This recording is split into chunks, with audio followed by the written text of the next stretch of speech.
स्वागत है आपका न्यूज इंडिया टीवी 9 में। मैं हूं आपके साथ लक्ष्मी ठाकुर। रुक करते हैं आज की प्रमुख खबरों पर।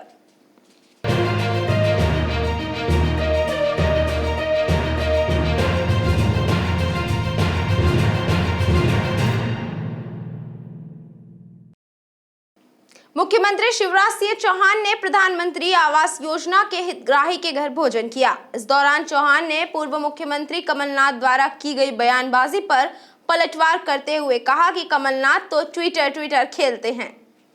चुनावी सरगर्मी के बीच सोमवार को मुख्यमंत्री शिवराज सिंह चौहान ने शहर के प्रधानमंत्री आवास योजना के हितग्राही श्री राम कनाड़े के घर रात्रि भोजन किया।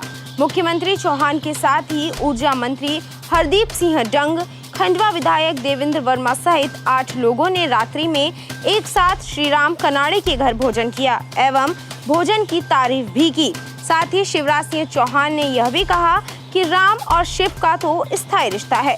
वहीं मीडिया से चर्चा के दौरान मुख्यमंत्री चौहान ने पूर्व मुख्यमंत्री कमलनाथ द्वारा दिए गए बयानों पर जवाब देते हुए कहा कि मैं तो हमेशा ही आम जनता के घर जाता हूं। कमलनाथ तो चुनावी समय में भी नहीं निकलते हैं और ट्विटर खेलते हैं। इस पूरे मोहल्ले में प्रधानमंत्री आवास के लगभग 300 मकान बने हैं और श्री राम जी उनमें से एक है। बहुत प्रेम से उन्होंने भोजन करवाया। कढ़ी तो कमाल की थी, लेकिन छोले भी और भिंडी भी अच्छी थी। उनका स्नेह और आत्मीयता और प्रेम भी भोजन के साथ मिला था। मैं परिवार का आभारी हूँ।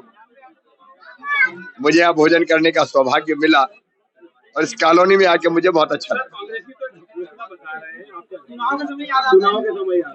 उनको ये पता नहीं कि मैं तो हमेशा ही जाता हूँ। वो तो चुनाव के समय भी नहीं निकलते, ट्विटर खेलते रहते हैं। अब वो क्या कहते हैं इसकी मुझे परवाह नहीं है, लेकिन मैं जनता के बीच हमेशा जाता हूँ।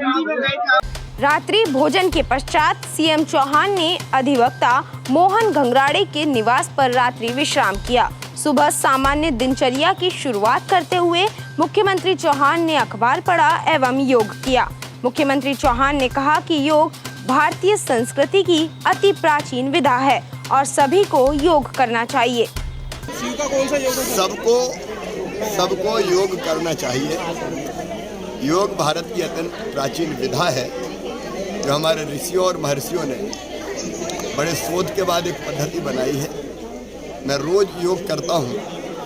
निरोग रहने के लिए योग रामबाण है और सभी बहनों और भाइयों से मेरा कहना है, बहुत आसान है।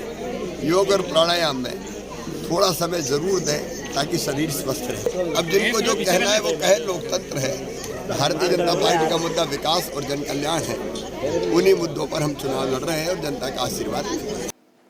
खंडवा लोकसभा उपचुनाव के चलते बुरहानपुर में पूर्व मुख्यमंत्री कमलनाथ ने चुनावी सभा आयोजित की। इस दौरान कमलनाथ ने मध्य प्रदेश सरकार व मुख्यमंत्री पर शाब्दिक प्रहार करते हुए कहा कि मुख्यमंत्री शिवराज सिंह चौहान नौटंकी कर रहे हैं। खंडवा बुरहानपुर लोकसभा उपचुनाव में जनसभाओं का दौर जारी है। कांग्रेस और भाजपा नेता एक दूसरे पर जबानी हमले करने का कोई भी मौका नहीं छोड़ रहे हैं। इसी कड़ी में बुरहानपुर पहुंचे पूर्व मुख्यमंत्री कमलनाथ ने शिवराज सिंह चौहान पर जमकर निशाना साधा।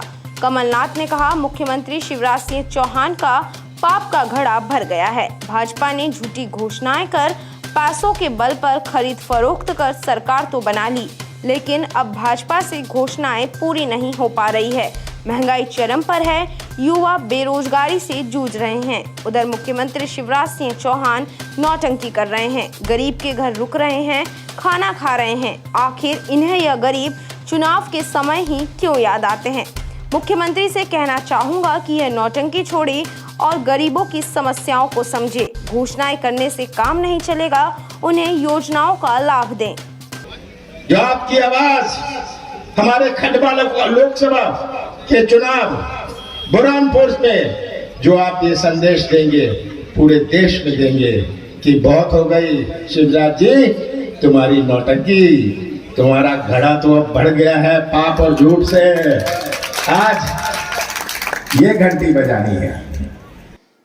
तीर्थ नगरी ओमकारेश्वर के समीप सुलदेव माता का मंदिर व अति प्राचीन बावड़ी है, जहां से कई मान्यताएं जुड़ी हुई है।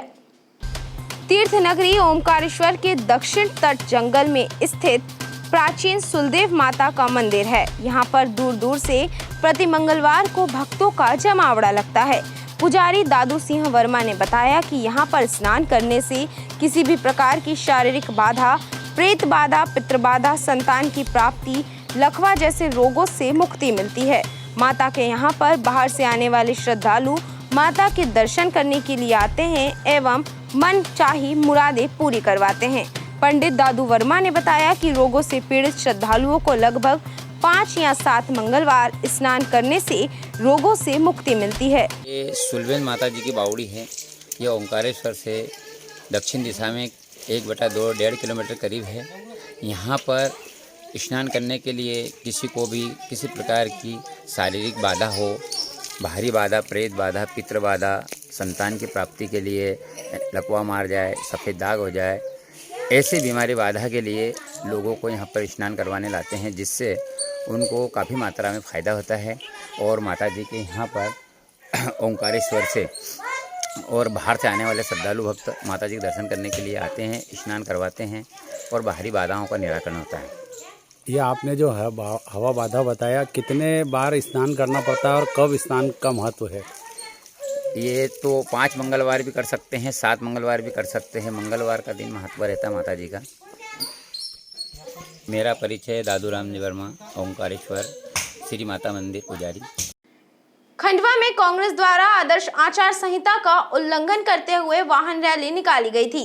प्रशासन ने धारा 188 के तहत नामजद 250 लोगों पर एफआईआर दर्ज की। विगत दिवस खंडवा में कांग्रेस द्वारा बिना अनुमति के वाहन रैली निकाली गई थी। सैकड़ों की संख्या में कार्यकर्ता, नेता के साथ ही पूर्व मंत्री व प्रत्याशी इस रैली में शामिल हुए थे। पार्टी द्वारा आदर्श आचार संहिता का उल्लंघन भी किया गया था, जिस पर कार्यवाही करते हुए कोतवाली पुलिस द्वारा धारा 188 के तहत 250 लोगों पर नामजद एफआईआर दर्ज की गई है। सर, एक बड़ी कार्रवाई हुई है चुनावी मंथन के बीच। सर, जो कार्रवाई हुई कांग्रेस क्या जी, आज जो कांग्रेस पार्टी के द्वारा बिना अनुमति के रोड शो टाइप से जो वाहन रैली निकाली गई, जो स्पष्ट आचार संहिता का उल्लंघन एफएसटी की टीम ने जो जांच की थी उसमें पाया है, जिस पर हमने 6-7 नामजद व अन्य 250 लोगों पर 188 के तहत कार्रवाई की। धारा है सर ये? जी, जो नवीन प्रावधान है अर्नेश कुमार जी का, जो अर्नेश कुमार वर्सेस बिहार स्टेट का जो रूल है, उसके अकॉर्डिंगली 7 वर्ष से कम की सजा में के प्रकरणों में नोटिस दिया जाता है। इसमें पीसी शर्मा जी हैं और राजनारायण सिंह हैं और भी कुछ लोग हैं इनके साथ में, इंदल सिंह पवार, मालवी जी जो हैं यहाँ के, ऐसे कई लोग हैं। इन लोगों के विरुद्ध केंद्रीय मंत्री ज्योतिरादित्य सिंधिया ने ट्वीट करके खंडवा लोकसभा क्षेत्र में स्वर्गीय सांसद द्वारा बाईपास रिंग रोड बनवाने की बात कही है, जिसके बाद शहरवासी भी रीट्वीट कर अपना आक्रोश व्यक्त कर रहे हैं। विगत दिन केंद्रीय नागरिक उड्डयन मंत्री ज्योतिरादित्य सिंधिया ने खंडवा में भाजपा प्रत्याशी ज्ञानेश्वर पाटिल के समर्थन में चुनावी सभा को संबोधित किया था, जिसके बाद आज सिंधिया ने ट्वीट किया, जो कि खंडवा जिले के साथ ही संसदीय क्षेत्र में हास्य का विषय बना हुआ है। केंद्रीय मंत्री ज्योतिरादित्य सिंधिया ने ट्वीट किया है कि नंद कुमार सिंह चौहान जी ने खंडवा लोकसभा क्षेत्र में नवीन आदर्श विद्यालय, बिजली के साधन, बाईपास रिंग रोड बनवाया, Indore Khandwa broad gauge train की सुविधा दिलवाई। ज्ञानेश्वर पाटिल जी को अपना आशीर्वाद प्रदान कीजिए। इस ट्वीट के बाद जनता ने रीट्वीट करना शुरू कर दिया। गौरतलब है कि खंडवा शहर सालों से बाईपास रिंग रोड की मांग कर रहा है। साथ ही Indore Khandwa broad gauge train की सुविधा शुरू होने में अभी सालों की देरी है। इस बीच केंद्रीय मंत्री का इस तरह से ट्वीट करना हंसी के साथ ही आक्रोश का विषय भी बन गया है। गौरतलब है कि खंडवा शहर की जनता इन्हीं लोकल मुद्दों को लेकर मतदान करने का मन बना रही है और इस बीच केंद्रीय मंत्री सिंधिया ने ट्वीट के माध्यम से खंडवा लोकसभा क्षेत्र में उन सुविधाओं के होने का दावा किया है जो कि खंडवा के विकास में रोड़ा बनी हुई है। खंडवा के गुरु गोविंद सिंह स्टेडियम पर पटाखा बाजार लगाया जा रहा था, जिसका स्थान परिवर्तित करके मूंदी रोड स्थित पॉलिटेक्निक कॉलेज बनाया गया है। खंडवा में दिवाली पटाखों की दुकान पहले गुरु गोविंद सिंह स्टेडियम पर लगने वाली थी, जिसके लिए नगर पालिका निगम द्वारा स्टेडियम पर नपती कर दुकानों के लिए स्थान आवंटन की प्रक्रिया पूरी कर ली गई थी। लेकिन अब पटाखों की दुकान का स्थान परिवर्तित करके पॉलिटेक्निक ग्राउंड कर दिया गया है। निगम द्वारा पॉलिटेक्निक ग्राउंड पर पुनः स्थान आवंटन की प्रक्रिया की जाएगी। आपको बता दें कि कुछ दिन पहले शहर के युवा खिलाड़ियों ने स्टेडियम पर लगने वाले दुकान को लेकर आपत्ति जताई थी एवं युवाओं ने ज्ञापन सौंपकर स्टेडियम पर दुकान नहीं लगाने की मांग की थी। खंडवा में पेंशनर्स एसोसिएशन की बैठक का आयोजन किया गया, जिसमें पूर्व मंत्री एवं भोपाल विधायक पीसी शर्मा ने पेंशनर्स की समस्याओं को आगामी विधानसभा सत्र में रखने की बात कही। खंडवा में पेंशनर्स एसोसिएशन की बैठक संपन्न हुई, जिसमें पूर्व मंत्री एवं भोपाल विधायक पीसी शर्मा ने कहा कि वह पेंशनर्स की समस्याओं को आगामी विधानसभा सत्र में जरूर उठाएंगे। पेंशनर्स एसोसिएशन ने लोकसभा उपचुनाव में कांग्रेस प्रत्याशी राजनारायण सिंह को वोट देने की अपील भी की।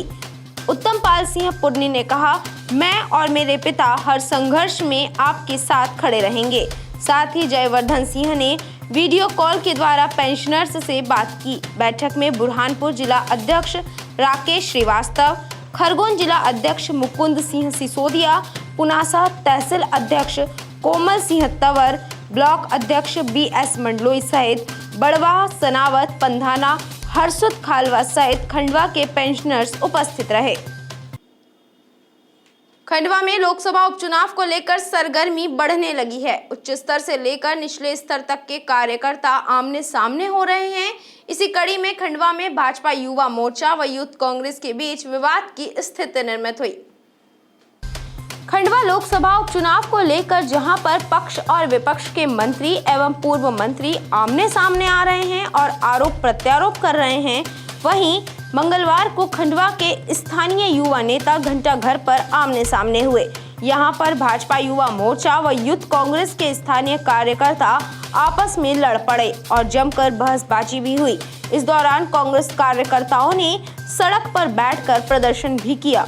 देखिए, हमें यहाँ पे आमंत्रित किया गया था। आम जन के नाते हम लोग आए थे और पूरे लोकसभा का हाल उस पर चर्चा करने अपने विपक्ष के भाइयों के साथ भी हम यहाँ आए थे कि क्या पता युवा जब मुद्दे रखेंगे तो मुद्दों की बात होगी और आने वाले 30 तारीख को मुद्दों पर जनता अपना वोट करेगी। मुझे उम्मीद थी युवा जन आएंगे और मुद्दों की बात करेंगे, बात होगी देश में बढ़ती बेरोजगारी के खिलाफ। आज महंगाई, हमारी बहनें देखिए, इनके हाथ में जो थैला है वो खाली है, क्योंकि जब ये बेचारे कुछ लेने आते हैं तो 100 रुपए का सामान आज 500 रुपए में मिल रहा है। जो कांग्रेस शासनकाल में 345 रुपए का सिलेंडर होता था, आज वो 1000 की कीमत छूने वाला हो गया। पेट्रोल और डीजल की कीमत मेरे को लगता है मेरे से ज्यादा भैया आप स्वयं जानते हैं। पूरा मैं कहूँगी पूरा स्वनियोजित कार्यक्रम था कि भाजपा के लोग आएंगे, देश को बरगलाएंगे, जुमलों की बात करेंगे। बड़ी बड़ी 55 साल 70 साल उनको यही नहीं पता किसका सवाल आखिरी करना। वो लोग आज आम जन से, इन युवाओं से बात कर रहे हैं, इन युवाओं के खिलाफ बात कर रहे हैं जिन्होंने अपने पूरे अभी तक ये जो पैदा हुए हैं, इन्होंने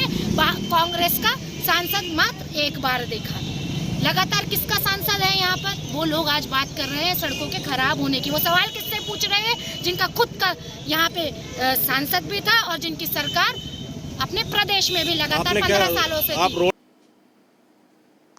खंडवा लोकसभा उपचुनाव में जातिगत समीकरण नजर आ रहा है। दोनों ही पार्टियां जातिगत मतदाताओं को लुभाने के प्रयास में लगी हुई है। वहीं खंडवा जिले की जनता खंडवा के विकास को देखते हुए मतदान करने का मत बना रही है। इस बीच 30 अक्टूबर को होने वाला यह चुनाव बड़ा ही रोचक होने वाला है। खंडवा लोकसभा उपचुनाव को कांग्रेस राज्य में 2023 में होने वाले विधानसभा चुनावों का सेमीफाइनल मान रही है, जबकि भाजपा इसके नतीजों को शिवराज सरकार के कामकाज पर जनता की मुहर के रूप में देखेगी। लिहाजा दोनों पार्टियों ने पूरी ताकत झोंक दी है। दोनों का फोकस खंडवा लोकसभा सीट पर है। जहां तक मुद्दों की बात है तो जातिगत समीकरण ही इन चुनावों में निर्णायक होंगे। ऐसे में जनता के मुद्दे पीछे छूट गए हैं। खंडवा में ब्रॉडगेज प्रोजेक्ट का काम कछुआ चाल से चल रहा है। रिंग रोड, बाईपास, ट्रांसपोर्ट नगर की मांग पिछले कई चुनावों में उठती रही है, लेकिन इस बार यह मुद्दा नहीं दिखाई दे रहा है। दोनों ही पार्टियां जातिगत वोटों पर दांव लगा रही है। यही वजह है कि भाजपा ने ज्ञानेश्वर पाटिल को चुनाव मैदान में उतारकर ओबीसी कार्ड खेला है। दूसरी तरफ कांग्रेस को आदिवासी और गुर्जर वोट बैंक से उम्मीद है। इस सीट पर गुर्जर मतदाताओं की संख्या करीब 2,75,000 है। इन्हें साधने के लिए कांग्रेस ने सचिन पायलट को बुलाया है। वे 27 अक्टूबर को गुर्जर बाहुल्य क्षेत्र बड़वा विधानसभा में 3 सभाएं करेंगे, लेकिन भाजपा ने इससे पहले ही यहां के विधायक को अपने पाले में कर बड़ा झटका दे दिया है। यहां ओबीसी मतदाताओं में गुर्जरों का वर्चस्व है। शहर के मेडिकल कॉलेज क्षेत्र में स्थित बसंत बहार कॉलोनी में सुविधाओं के अभाव के चलते कॉलोनी वासियों ने उपचुनाव बहिष्कार का निर्णय ले लिया है। कॉलोनी वासी क्षेत्र में चुनाव का बहिष्कार के बैनर लगाकर प्रदर्शन कर रहे हैं। खंडवा जिले में उपचुनाव में गिनती के दिन शेष बचे हैं। जहां प्रत्याशी जनता को लुभाने की जद्दोजहद में व्यस्त हैं, वहीं जनता भी अब शासन की नीतियों को समझ चुकी है और मूलभूत सुविधाएं न मिलने पर चुनाव का बहिष्कार करने का निर्णय ले चुकी है। शहर के मेडिकल कॉलेज क्षेत्र स्थित बसंत बहार कॉलोनी में समस्त कॉलोनी वासी एकमत होकर चुनाव का सार्वजनिक बहिष्कार कर रहे हैं और कॉलोनी वासियों ने क्षेत्र में जगह जगह चुनाव का सार्वजनिक बहिष्कार के बैनर लगा दिए हैं। क्षेत्रवासियों के अनुसार बसंत बहार कॉलोनी को स्थापित किए हुए 21 वर्ष पूर्ण हो चुके हैं, लेकिन बसंत बहार कॉलोनी में बिजली, पानी, सड़क जैसी मूलभूत सुविधाओं के साथ ही मकान बनाने की परमिशन व साफ सफाई की व्यवस्थाएं नहीं हैं और पॉश एरिया में गिने जाने वाले मेडिकल कॉलेज क्षेत्र की इस कॉलोनी में क्षेत्रवासी छोटी छोटी सुविधाओं के अभाव में जीवन जी रहे हैं और इस लोकसभा उपचुनाव में सभी कॉलोनी वासियों ने मिलकर चुनाव बहिष्कार करने का निर्णय ले लिया है। अमरपुरा में सड़क पर खड़े लोडिंग वाहन में आग लग गई। राहगीरों ने डायल 100 व फायर ब्रिगेड को सूचना दी। खंडवा हरदा स्टेट हाईवे स्थित अमरपुरा में सड़क किनारे खड़े एक लोडिंग वाहन में अचानक आग लग गई। आग लगने के बाद लोडिंग वाहन धुआं धुआं कर जल उठा। आग की लपटें देख राहगीरों ने डायल 100 व फायर ब्रिगेड को सूचना दी। खंडवा लोकसभा उपचुनाव के कांग्रेस प्रत्याशी राजनारायण सिंह ने दिवंगत सांसद नंद कुमार सिंह चौहान की समाधि पर पहुंचकर श्रद्धा सुमन अर्पित किए। खंडवा लोकसभा उपचुनाव में प्रत्याशियों की गतिविधियां कई मोड़ ले रही है। चुनाव प्रचार करने के लिए भाजपा व कांग्रेस प्रत्याशी अपने संसदीय क्षेत्र में पहुंच रहे हैं। कांग्रेस प्रत्याशी राजनारायण सिंह पुरनी बुरहानपुर जिले के अंतर्गत आने वाले शाहपुर पहुंचे, जहां पर प्रत्याशी सिंह ने स्वर्गीय सांसद नंद कुमार सिंह चौहान की समाधि पर पहुंचकर पुष्प अर्पित कर श्रद्धांजलि अर्पित की। कांग्रेस प्रत्याशी का भाजपा सांसद की समाधि पर पहुंचना जनता के बीच कौतूहल का विषय बना हुआ है। मुख्यमंत्री शिवराज सिंह चौहान ने श्री दादाजी दरबार पहुंचकर समाधि पर चादर अर्पित कर प्रदेश की खुशहाली की कामना की। साथ ही मंदिर निर्माण में सरकार द्वारा सहयोग करने की बात भी कही। चुनावी सिलसिले में खंडवा पहुंचे मुख्यमंत्री शिवराज सिंह चौहान ने श्री दादाजी धाम पहुंचकर समाधि पर मत्था टेका। मुख्यमंत्री चौहान ने श्री दादाजी की समाधि पर चादर पेश की, साथ ही धूनी माई में आहुति दी एवं मध्य प्रदेश की सुख, शांति, समृद्धि व खुशहाली की कामना करते हुए कोरोना महामारी के खात्मे की प्रार्थना श्री दादाजी से की। वहीं मंदिर निर्माण को लेकर मुख्यमंत्री चौहान ने कहा कि ट्रस्ट, खंडवा एवं शहर के जागरूक नागरिक जो भी फैसला लेंगे उसमें सरकार पूरी तरह से सहयोग करेगी।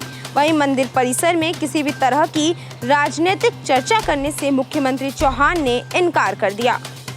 चलने की प्रेरणा मिलती है भैया और दादाजी से यही प्रार्थना, सुख समृद्धि मध्य प्रदेश की जनता की जिंदगी में आए, कोरोना जैसी महामारियों से हमको छुटकारा मिले और सब सुखी हो, सब निरोग हो, सबका मंगल हो, सबका कल्याण हो। यहाँ इसी भाव से आते हैं इसलिए मीडिया के मित्रों से मैंने अंदर कहा कि यहाँ राजनीतिक चर्चा नहीं करेंगे, राजनीतिक चर्चा करना है तो कहीं और। निर्माण का कार्य यहाँ अटका हुआ है। अब ट्रस्ट के मित्रों के साथ मिलके जैसे दादाजी की इच्छा होगी उस दिशा में काम करेंगे। मूल रूप से खंडवावासी ट्रस्ट के साथ ही यहाँ के जागरूक नागरिक जो फैसला करेंगे सरकार उस दिशा में चलेगी। शहर के श्री बाबूलाल गंगराड़े प्राथमिक उर्दू शाला में जिला निर्वाचन आयोग द्वारा आगामी उपचुनाव को लेकर लगाए गए टेंट को अज्ञात लोगों ने शत विक्षत किया। खंडवा शहर के श्री बाबूलाल गंगराड़े प्राथमिक उर्दू शाला को जिला निर्वाचन आयोग द्वारा मतदान केंद्र बनाया गया है। आयोग द्वारा प्राथमिक शाला में 175 से लेकर 180 तक बूथ क्रमांक दिए गए हैं। आयोग द्वारा प्राथमिक शाला में 30 अक्टूबर को होने वाले मतदान को लेकर टेंट लगाए गए थे, लेकिन अज्ञात शरारती तत्वों के द्वारा टेंट पर पत्थर मारकर टेंट फाड़ दिए गए हैं। शाला में पदस्थ शिक्षकों को भी इसकी जानकारी मंगलवार सुबह शाला आने के पश्चात मिली। शिक्षकों को भी नहीं पता कि यह कृत्य आखिर किसने किया है। भारतीय किसान संघ मध्य प्रदेश मालवा प्रांत जिला खंडवा के किसानों ने अपनी मांगों को लेकर कृषि मंत्री को ज्ञापन सौंपा। किसानों ने खराब हुई फसल के लिए राहत पैकेज की भी मांग की। भारतीय किसान संघ मध्य प्रदेश मालवा प्रांत जिला खंडवा द्वारा प्रदेश के कृषि मंत्री कमल पटेल को ज्ञापन सौंपकर अपनी विभिन्न मांगों से अवगत करवाया गया। किसानों की मांग है कि सिंचाई योजना से वंचित ग्रामों को योजना से जोड़ा जाए ताकि सभी किसानों को पर्याप्त पानी मिल सके। साथ ही किसानों ने खरीफ की फसलों के खराब होने की बात कहते हुए राहत पैकेज की भी मांग की है। डोंगर गांव में रहवासी मकान के अंदर नागिन निकली। स्नैक कैचर ने नागिन को रेस्क्यू कर सुरक्षित रूप से जंगल में छोड़ा। ग्राम डोंगर गांव में सोमवार को एक रहवासी मकान में नागिन निकली। नागिन पर नजर पड़ते ही घर के लोग डर गए और घर से बाहर निकल आए। नागिन की सूचना इस्लामपुर निवासी स्नैक कैचर शेख मुबारक को दी गई। स्नैक कैचर शेख मुबारक जब डोंगर गांव पहुंचे तो नागिन मकान में सीढ़ियों के नीचे छिप गई। स्नैक कैचर ने सुरक्षित रूप से उसे बाहर निकाला और जंगलों में छोड़ दिया। शहर के माखनलाल चतुर्वेदी बस स्टैंड पर तेज गति से आ रही कार बस से टकरा गई। किसी भी तरह की जनहानि तो नहीं हुई, लेकिन कार का अगला हिस्सा बुरी तरह से क्षतिग्रस्त हुआ।